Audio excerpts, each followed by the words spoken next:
ಅವ್ರಿಗೆ ನಿನ್ನೆ ಅರ್ಜಿ ಕೊಡ್ತೀನಿ ಎಲ್ಲ ನಮ್ದು ಗಮ್ಮತ್ತಿಗೆ ಹೇಳಿದ್ರು. ಆಯ್ತು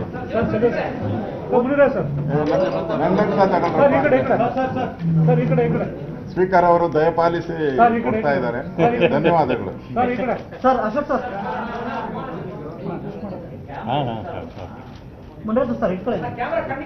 ಆಗಲಿ ಓದ್ ತಗೊಂಡ್ಮೇಲೆ ವಿಶ್ ಮಾಡ್ತೀನಿ. Thank you.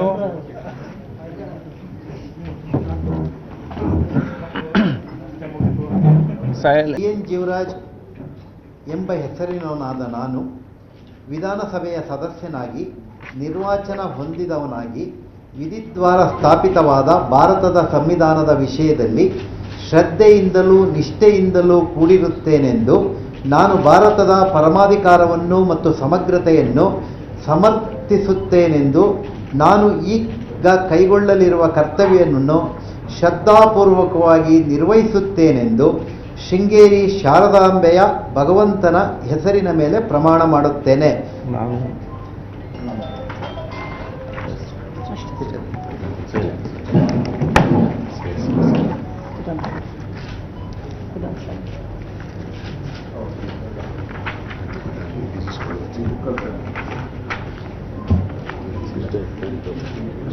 ಒರಿಜಿನಲ್ ಸರ್ಟಿಫಿಕೇಟ್ಸ್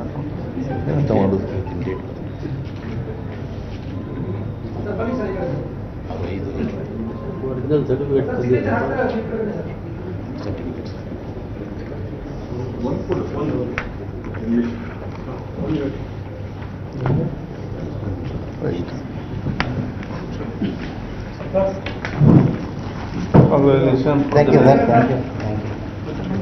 ನೀವು ಕೊಡಿ ಕೊಟ್ಬಿಡಿ ಆಮೇಲೆ ಆಧಾರ್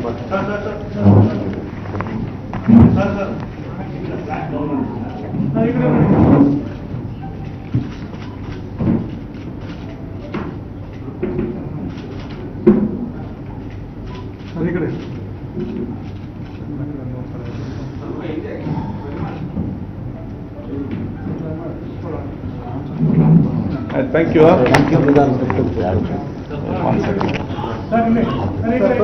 ನೋಡಿ ಡೈಲಿ ಹಾಕ್ಲಿಕ್ಕೆ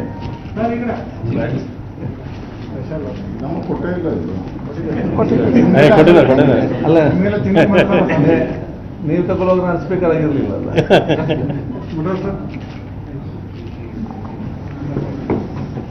thank you. All the best. Thank you. ಬರಲ್ಲ ನಾವು ಒಂದು ಸೆಕೆಂಡ್ ನಾನು ಹೋಗ್ತೇನೆ. ಎಲ್ಲ ಆಗಕ್ಕದೇನಿಲ್ಲ, ಇದು ಪಾರ್ಟಿ ಸೀಸನ್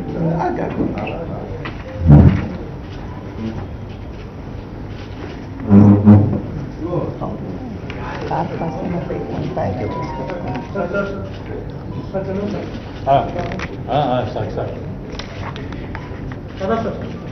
ಇಷ್ಟೇ ಅಲ್ಲ ನೆನೆಸ್ಬೇಕಲ್ಲ, ನಾವು ನೋಡ್ಬೋದು. Thank you sir. Thank you. ಧನ್ಯವಾದಗಳು.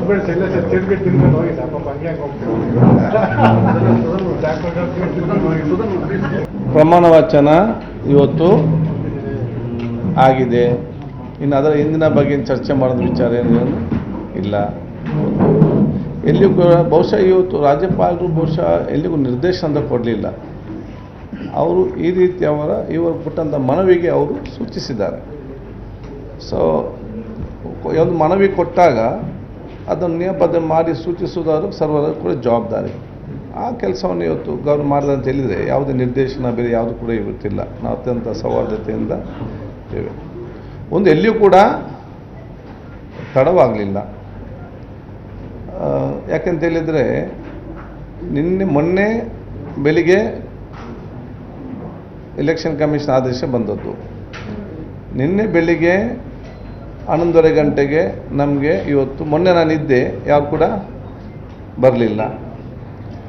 ನಿನ್ನೆ ನಾನು ಊರಲ್ಲಿದ್ದೆ. ನಿನ್ನೆ ಬೆಳಿಗ್ಗೆ 11:30 ಗಂಟೆಗೆ ನಮ್ಮ ಆಫೀಸಿಗೆ ರಿಕ್ವೆಸ್ಟ್ ಲೆಟರ್ ಕೊಟ್ಟದ್ದು ನಿನ್ನೆ ಬೆಳಿಗ್ಗೆ. ಬಹುಶಃ ನಾನು ಕೂಡ ಬೇರೆ ಬೇರೆ ಕಾರ್ಯಕ್ರಮದಲ್ಲಿ ಅದಕ್ಕೆ ಇವತ್ತು ಲೇಟ್ ಆಯಿತು ಬರುವ, ಬೇರೆ ಕ್ಷೇತ್ರ ನಿಗದಿತವಾಗಿತ್ತು. ಈ ಮಧ್ಯದಲ್ಲಿ ಬೆಳಿಗ್ಗೆ ಅರ್ಜಿ ಕೊಟ್ಟು ಸಂಜೆ ಹೋಗಿ ಮನವಿ ಕೊಟ್ಟಿದ್ದಾರೆ. ಯಾಕೆ ಕೊಟ್ಟಿದ್ದಾರೆ, ಯಾಕೆ ಆತುರ, ಅದು ನನಗೆ ಗೊತ್ತಿಲ್ಲ ಆ ವಿಚಾರ ಸಂಬಂಧಪಟ್ಟ ಹಾಗೆ. ಆದರೆ ಆ ಒಂದು ಅವರು ಗವರ್ನರಿಗೆ ಕೊಟ್ಟು ಈ ರೀತಿ ಆದಾಗ ನಿಮ್ಮ ಮಾಧ್ಯಮ ಬಂದಾಗ ಕೂಡ ನನ್ನ ಜವಾಬ್ದಾರಿ ಏನು? ಎಲ್ಲ ಸಂಶಯಗಳನ್ನು ದೂರ ಮಾಡಬೇಕು. ಈ ಸ್ಪೀಕರ್ ಚೇರ್ ಅಥವಾ ಅದರ ಜವಾಬ್ದಾರಿ ಬಗ್ಗೆ ಚರ್ಚೆ ಆಗುವಂಥ ಅವಕಾಶ ಮಾಡಿ ನಾವು ಕೊಡಬಾರ್ದು. ಅದಕ್ಕಾಗಿ ಬಹುಶಃ ನನ್ನ ಕೆಲಸ ಕಾರ್ಯಗಳಿದ್ದರೂ ಕೂಡ ಇದರಲ್ಲಿ ಅದೆಲ್ಲ ನೀವು ಅದನ್ನು ಅಟೆಂಡ್ ಆಗಿ ಸಮಯಾವಕಾಶ ಪಡೆದುಕೊಂಡು ನಾನು ಇವತ್ತು ಅದನ್ನು ಪ್ರಮಾಣವಚನ ಸ್ವೀಕರಿಸ್ತೇನೆ. ಸಂವಿಧಾನಬದ್ಧವಾಗಿ ನಿಯಮಕ್ಕನುಸಾರ ನಾವು ಮಾಡೋ ಕೆಲಸ ಮಾಡಲೇಬೇಕು ಇದರಲ್ಲಿ.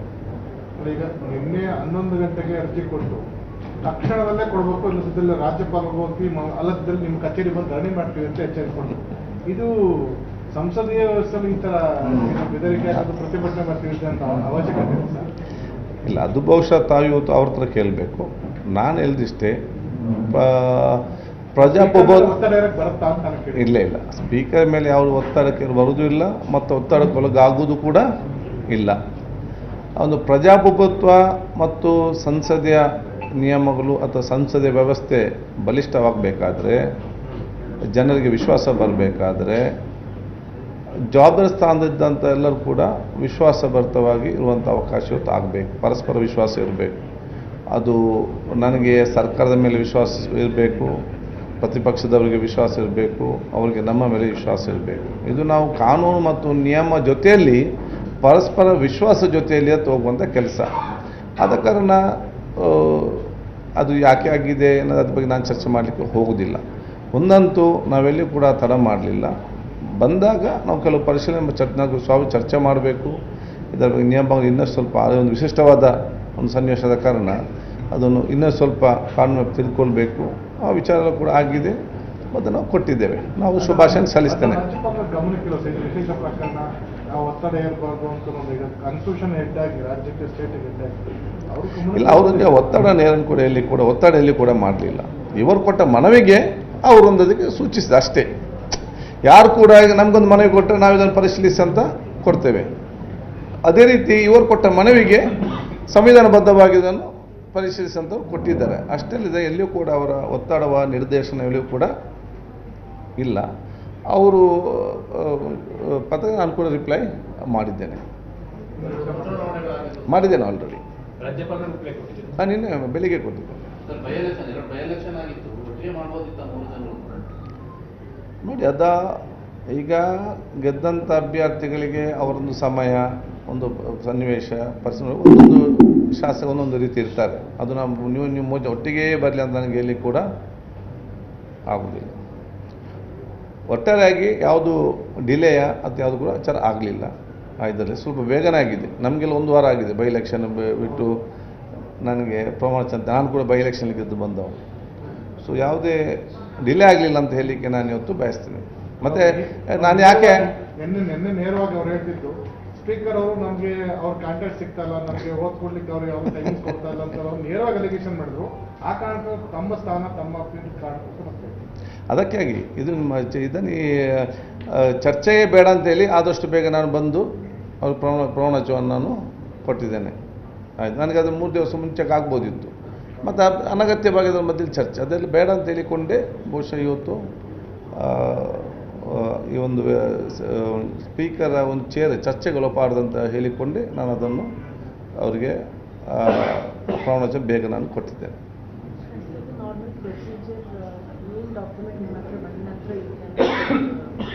ಅದೇ ಎಲೆಕ್ಷನ್ ಕಮಿಷನ್ನಿಂದ ನಮಗೆ ಅದರದ್ದು ಆಫೀಸ್ ಬರ್ತದೆ. ಅವರು ಅಲ್ಲಿಂದ ಸೇಸಿಂದ ನೋಟಿಫಿಕೇಶನ್. ಇವರು ಕೆಲವರು ಹೇಳ್ತಾರಂತ, ಬಿಜೆಪಿ ನಾಯಕರು ಹೇಳ್ತಾರಂಥದ್ದು, ಕಾಂಗ್ರೆಸ್ ನಾಯಕರ ಒತ್ತಡಕ್ಕೆ ಸ್ಪೀಕರ್ ಅವರು ಒಳಗಾಗಿರುವ ಸಾಧ್ಯತೆ ಇದೆ. ಸಾಧ್ಯತೆ ಅಂತ ಹೇಳಿದಾರ.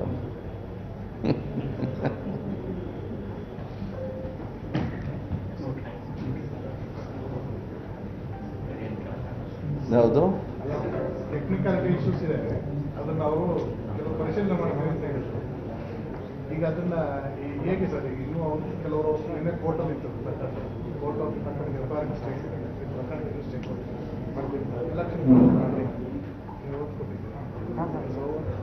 ಇದು ನಮ್ಮ ನಿಯಮ ಪ್ರಕಾರ ಮತ್ತು ಇದರ ಪ್ರಕಾರ ಆಗೇ ಇದೆ. ಎಲೆಕ್ಷನ್ ಕಮಿಷನ್ ನಂತರ we are bound to give notification ತಕ್ಷಣ ಪ್ರಮಾಣವಚನ ಕೊಡಬೇಕು. ಏನಾದರೂ ಕೋರ್ಟು ಸ್ಟೇ ಕೊಟ್ಟರೆ ಮತ್ತೆ ಇವ್ರದ್ದು ರದ್ದಾಗ್ತದೆ, ಅವ್ರಿಗೆ ಮತ್ತೆ ನಾನು ಒತ್ತು ಕೊಡಬೇಕು. ಇದು ಇರುವಂಥ ಸಿಸ್ಟಮ್. ಮೊದಲು ನಾನು ತಿಳ್ಕೊಂಡಿದ್ದೇನೆ ಇದರಲ್ಲಿ. ನಮ್ಮ ಕಾನೂನು ತಜ್ಞ ಹೇಳಿದ್ದಾರೆ, ಇಲ್ಲಿ ಇದು ಬೇಡ, ಎಂತಾದರೂ ಏನಾದರೂ ಆ ರೀತಿ ಬಂದಲ್ಲಿ ಇನ್ನೊಮ್ಮೆ ಅವರಿಗೆ ಕೊಟ್ಟರಾಯಿತು.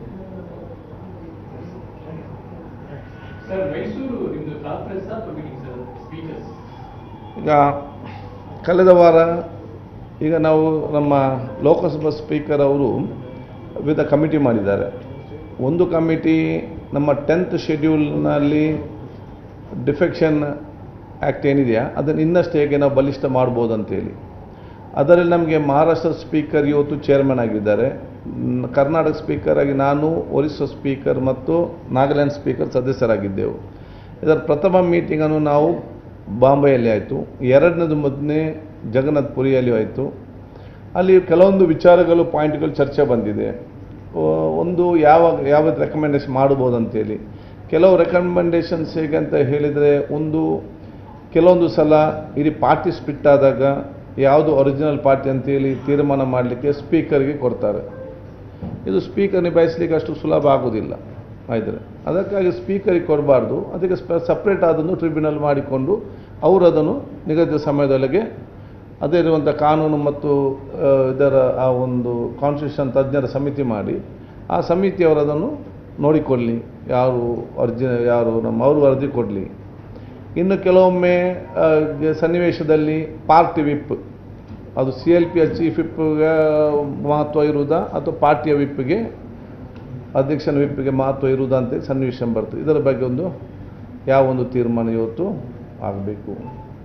ಮೂರನೇದು ಕೆಲವೊಂದು ರೆಕಮೆಂಡೇಶನ್ ಹೇಗೆ ಅಂತ ಹೇಳಿದರೆ, ನಮ್ಮ ಡಿಸ್ಕಷನ್, ಯಾರಾದರೂ ಈ ರೀತಿ ಡಿಫೆಕ್ಟ್ ಆಗಿ ಹೋಗಿ ನಾವು ನೋಡಿದೆ ಮತ್ತೆ ನೋ ಕಾನ್ಫಿಡೆನ್ಸ್ ಆಗೋ ಮತ್ತೆ ಬರೋದು, ಮತ್ತೆ ವಿರುದ್ಧ ಕೈ ಎತ್ತೋದು, ಕೈ ಎತ್ತಿದ ನಂತರ ಅವರಿಗೆ ಆ್ಯಕ್ಷನ್ ತಗೊಳ್ಳೋ ಬದಲು ಆ ಡಿಫೆಕ್ಟ್ ಆಗಿ ಹೋಗಿ ಮತ್ತೆ ಅವರಿಗೆ ವೋಟಿಂಗ್ ರೈಟೇ ಕೊಡಬಾರ್ದು.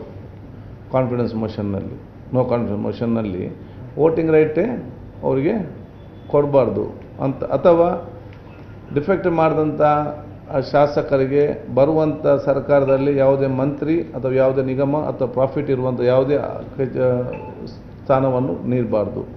ಇಂಥೆಲ್ಲ ರೆಕಮೆಂಡೇಶನ್ ಇವತ್ತು ಚರ್ಚೆ ಆಗಿದೆ. ಅದು ಮೂರನೇ. ಮತ್ತು ಟೈಮ್ ಲಿಮಿಟ್. ಈಗ ಏನಾಗ್ತದೆ, ಟೈಮ್ ಲಿಮಿಟ್ ಅಂತ ಇರುವುದಿಲ್ಲ. 1 ವರ್ಷ, 2 ವರ್ಷ, 3 ವರ್ಷ ಅಂತ ಆಗ್ತದೆ. ಅದಕ್ಕೊಂದು ಟೈಮ್ ಲಿಮಿಟಲ್ಲಿ ಇವತ್ತು ಫಿಕ್ಸ್ ಮಾಡಬೇಕು. 3 ತಿಂಗಳ 6 ತಿಂಗಳ ಒಳಗಡೆ.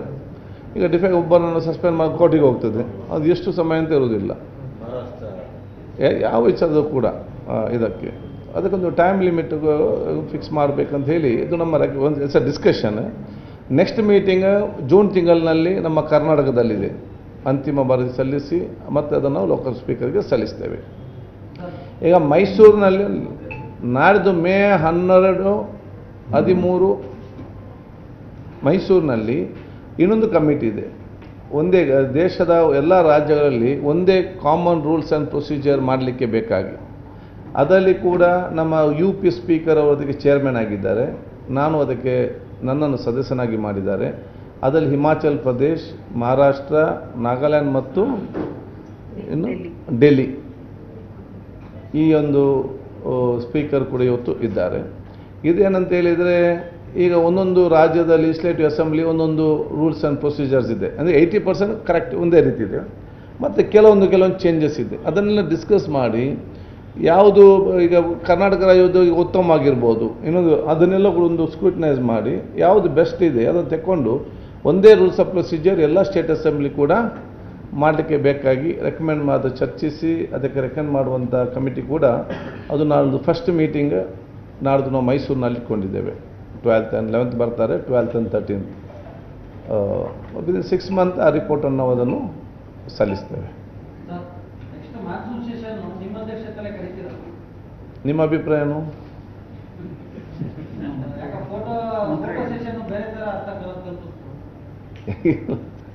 ಫೋಟೋ ಸೆಷನ್ ಯಾವುದು ಅರ್ಥ ಕಲ್ಪಿಸಲಿಲ್ಲ, ನೀವು ಅದಕ್ಕೆ ಅರ್ಥ ಕಲ್ಪಿಸಿದ್ದೀರಿ. ಯಾವುದು ಇಲ್ಲ, ಡಿಸೈಡ್ ಆಗಲಿಲ್ಲ. Government will decide.